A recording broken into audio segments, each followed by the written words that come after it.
Yes, please. So it'll take a minute for it to adjust.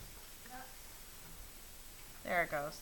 So some of the color pencils do not actually have, so there's not a blue-green color pencil in your pencil set. So you're going to have to mix the blue-green with the color pencil. And there's a really easy way to do this so that it looks naturalistic, which is going to require that I use my true green. So this one is called the green apple, I believe. Or, oh, it's grass green, sorry. And the ultramarine blue, which is in the set, okay? There are a couple other blue colors in the set, like a peacock blue, and I do not want you to use that one because it's not a true blue. It's actually kind of a bluey, greeny, navy-ish kind of color. And that's not what we're looking for. So if I'm going to combine two colors together, which one do you think I should start with first? Okay, so you see green. Why? Well, we're making blue-green today. So, yeah, I typically like to use the darker of the two. That's my personal preference. For some people, if you have a hard time, if you're a person who makes dark marks, I would go with the lighter color first. So, what I'm going to suggest is that we're going to create this in layers. And by creating it in layers, we're able to build up the color so it goes from light to dark. So you need to take the first color and as lightly as you can, so you want to just do a very light coloring in of your color here. So I'm just very lightly going in and I'm coloring all in the same direction. It's very, very light. Can you sort of see it now? Yeah. Okay, it's really light. It is green. I'm going very, very light so that I get a very light layer of green down. I'm going in the same direction so my pencil marks look smooth. I am covering the whole square right now, or the whole triangle. And I'm just going very, very lightly because I want this nice. Okay, now I'm going to take the blue and I'm going to do the same thing really, really light. So that I can start with the lightest shade of blue-green possible so that I can build up my layers from there.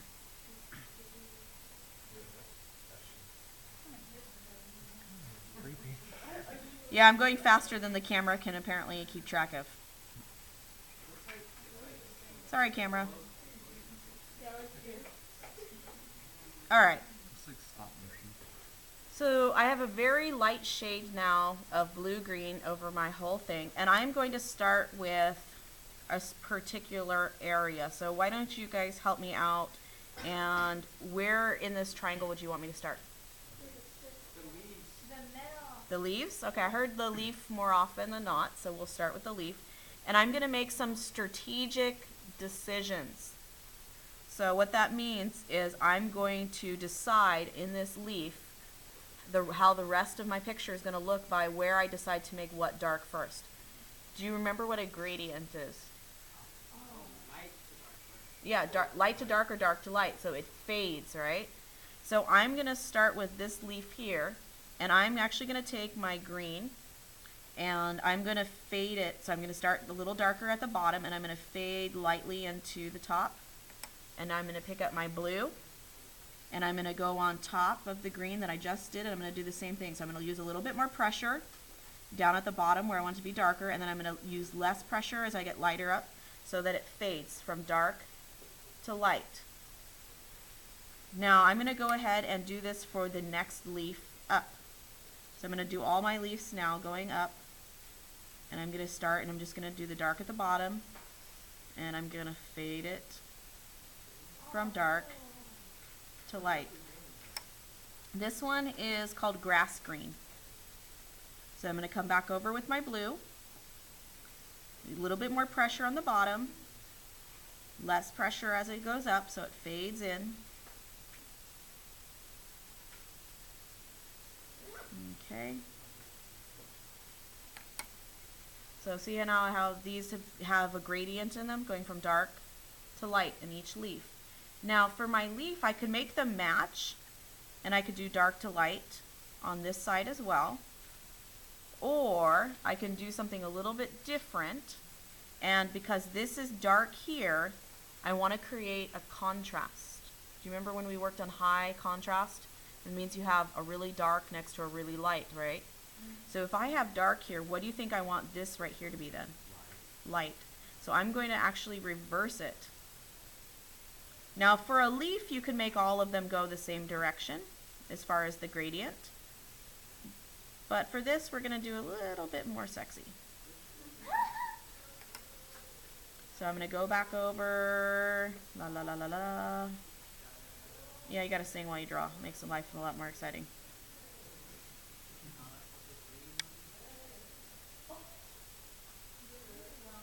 Okay, does that start to look like it's popping out a little bit more? Okay, now this area around the leaf is also part of the leaf, so I'm going to need to shade that in too. So if I look, what is this value right here that I'm pointing to? The value is how light or dark something is. Is this light or dark? So what should this side of the leaf be then? Dark. Dark, yes. So I'm going to go ahead and shade in. And I'm going to do a gradient on the inside of this too. So I'm going to do dark around where it's light. And I'm going to fade it into light as it goes up away from the leaf. Now what about this side? So it should be light, right? So that means my dark gradient has to start where? Yeah, so it has to start at the tip here.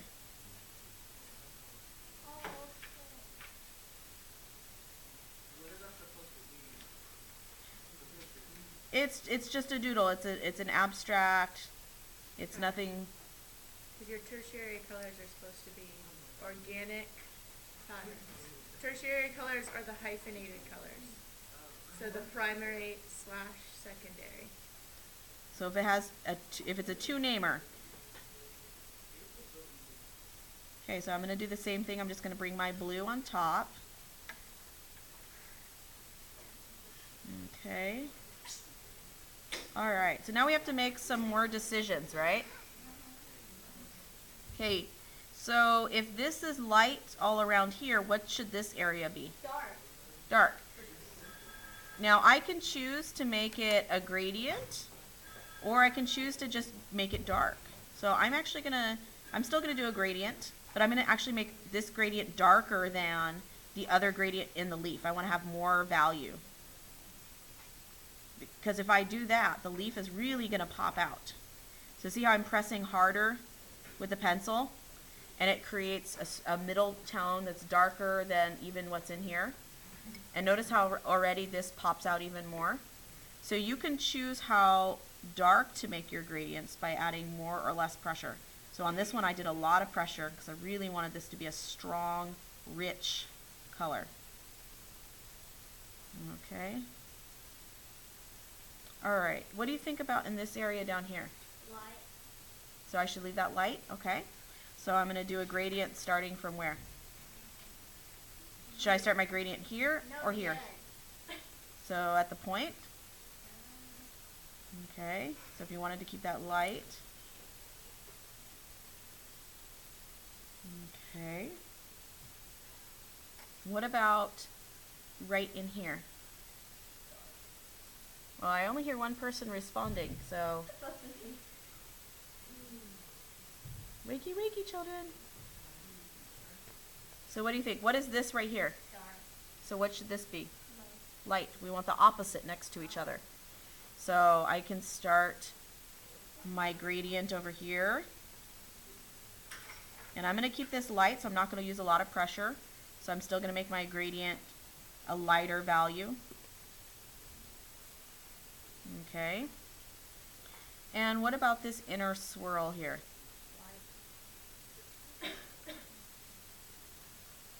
Okay, I should hear more of you guys participating. AJ, I would love you to participate. So, looking at this swirl right here, should it be light or dark? Why should it be dark? Why? What's next to it?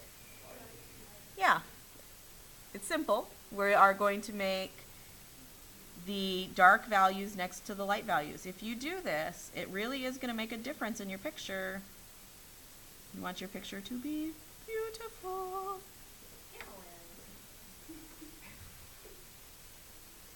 Okay. So I'm going to go ahead and now add the blue over this. So I get my blue-green. Okay, and we're going to do just one more section together before I turn you loose. You want to make sure that you guys really have the right idea. Okay, so look at this shape here. What value should I make that? Why? Because you have the dark next to it. Okay, so where should I start my dark gradient on this? On the top, yes. Oh, that's supposed to be Barney. Oh, looks like a good Barney. Okay, and I'm going to go over just a little edge here.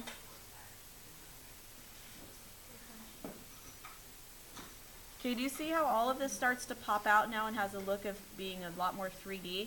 Because we really strategically thought about where the lights and the darks in the image go. If you do this, when you shade in your different values, even the character ones, everything's going to pop out and have a lot more realistic tonality to it. So you're going to get that 3D effect you're looking for without as much hard work on your brain going, where's my light source? Okay, do you guys have any questions? Yeah, it's just the pattern because these ones here, so if you look at these are the tertiary colors, right? So you can see that on this one I chose to do more organic patterning, and on one of the other ones I did more geometric patterning. So that there was, so like on this one, you can see this one has more angles in it because I was working more on, who's what? Oh, that's Flounder, the fish from the Little Mermaid. Okay. And do you see how she combined even in the yellow, the primary, the objects and the patterning and repetition? So you can do that too. So I wanted to basically put in these shapes, but I didn't want to crowd every single shape on my list into the triangle. So I picked 4 of the most interesting shapes from the list.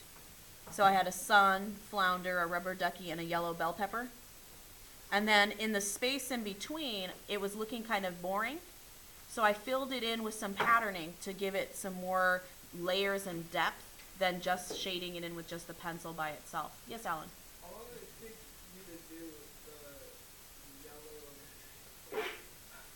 the yellow? It didn't take me too long. I did all 3 of these in a class period yesterday.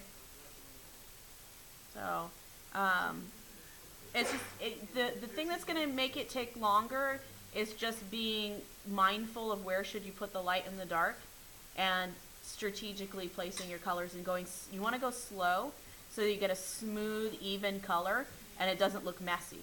You want it to look really nice and professional. And you can do that by going slow and careful.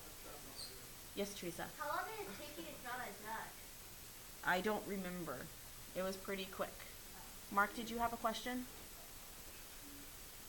This Mark, did you have a question? Okay. All right, so I'm going to stop the recording. Are you gonna post it on Hulu?